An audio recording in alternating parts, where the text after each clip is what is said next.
Assalamualaikum warahmatullahi wabarakatuh. Perkenalkan, nama saya Zikri Ramadhanisa dari kelas 11 MIPA 4 absen 13. Di video ini kita akan membahas soal-soal PAS atau penilaian akhir semester kelas 11 bagian KD 3.4. Soal pertama, perhatikan rangka berikut ini.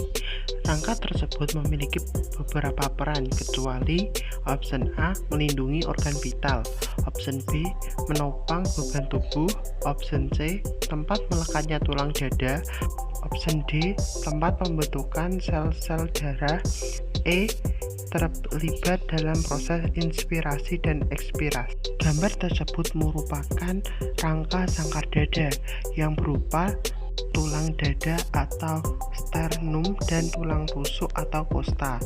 Tulang tersebut memiliki fungsi sebagai berikut. Yang pertama, melindungi organ vital seperti jantung dan paru-paru. Kedua, terlibat dalam proses inspirasi dan ekspirasi, yang dimana tulang rusuk bagian belakang berhubungan dengan ruas-ruas tulang belakang melalui persendian. Perhubungan tersebut memungkinkan tulang rusuk dapat bergerak kembang kempis sesuai dengan irama pernapasan. Yang ketiga, tempat pembentukan sel-sel darah merah atau eritosit dan sel darah putih atau leukosit. Yang keempat, tempat melekatnya tulang dada.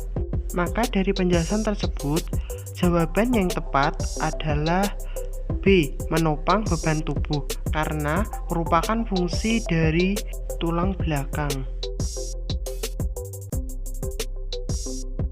Soal kedua, berikut ini gambar skematik tahapan proses yang terjadi pada tulang pipa manusia.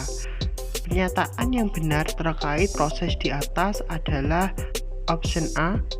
Periosteum tidak terbentuk setelah kapiler darah memenuhi rongga diafisis tulang. Option B.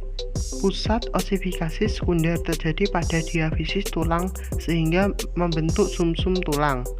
Option C. Semua kartilago hialin akan digantikan osteon ketika seseorang sudah mencapai tahapan dewasa. Option D. Matriks tulang yang tidak mengalami kalsifikasi akan terisi oleh kapiler darah untuk menyuplai nutrisi ke osteosit. Option E. Tidak semua kartilago hialin digantikan oleh osteon selama masa pertumbuhan karena penting sebagai pusat pemanjangan tulang. Dari gambar pertama, bagian ujung disebut dengan epifisis. Kemudian pada bagian tengah dikenal dengan diafisis. Pada bagian ujung epifisis disebut dengan perikondrium. Proses osifikasi dimulai dari kartilago hialin. Kemudian pada gambar kedua, tulang mengalami pengapuran matriks. Kemudian pada gambar 3, bagian tengah merupakan pusat osifikasi primer yang selalu ditandai dengan munculnya pembuluh darah. Kemudian pada tepi tulang terdapat periosteum yang dimana dibentuk di tepi tulang keras. Selanjutnya, pembuluh darah tersebut akan melebar dan akan berdiferensiasi menjadi arteri dan vena. Tulang tersebut sudah menjadi tulang kompleks yang dimana kartilago hialin sudah menjadi tulang keras yang dimana masih terdapat matriks yang belum mengalami pengapuran. Lama-kelamaan pada epifisis akan terbentuk pusat osifikasi sekunder. Selanjutnya akan membentuk tulang-tulang spons baru pada epifisis dan akan terbentuk cakram epifisis yang terletak di antara epifisis dan diafisis, yang dimana cakra epifisis tersebut akan menjadi pusat pemanjangan tulang. Kemudian mari kita amati setiap jawaban. Jawaban pertama, periosteum tidak terbentuk setelah kapiler darah memenuhi rongga diafisis tulang. Di beberapa pusat osifikasi, pada awalnya tulang terdiri atas trabekula yang berongga-rongga. Kemudian di antara trabekula tersebut terisi oleh tulang lameral konsentris sehingga menjadi tulang kompak. Namun ada yang tetap menjadi tulang spons dengan rongga sumsum berisi jaringan ikat yang mengandung banyak pembuluh darah. Di sekeliling tulang yang sedang tumbuh terdapat jaringan ikat yang akan tumbuh menjadi periosteum, sehingga pernyataan tersebut bernilai salah.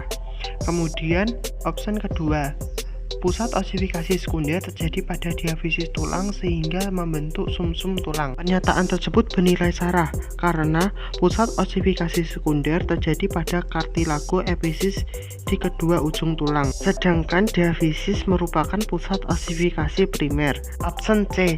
Semua kartilago hialin akan digantikan osteon ketika seseorang sudah mencapai tahap dewasa.